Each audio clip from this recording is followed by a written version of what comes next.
Guys আপোনালোকক সবকে নুৰ আলী পেজটোত স্বাগতম জনাইছোঁ।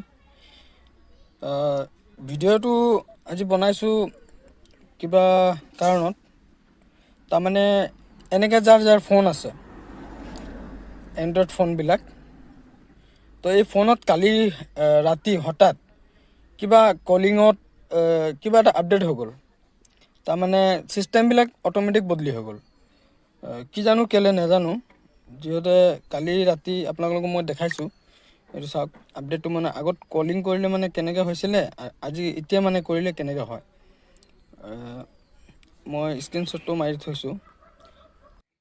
আগত কল ৰিচিভ কৰিলে এনেকৈ হৈছিলে, কল আহিলে এনেকৈ হৈছিলে, আৰু এতিয়া এনেকুৱা হৈ গ'ল। কল আহিলে এনেকুৱা হয় আৰু কল ৰিচিভ কৰিলে এনেকুৱা হয়। আপোনালোকৰ ফোনত যাৰ মানে এনেকৈ আপডেট হৈছে, কোনোবা যদি কিবা গম পায় এইটোৰ কাৰণটো মানে কি, কেলৈ হৈছে, তো কমেণ্টত জনাব দেই।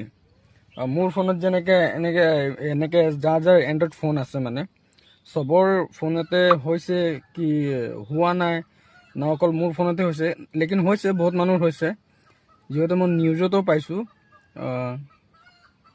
আপোনালোকে জনাব কমেণ্টত ইয়াৰ কাৰণটো কি। আশা কৰোঁ ভাল লাগিছে আপোনালোকক। বাই, আকৌ নেক্সট ভিডিঅ'ত লগ পাম।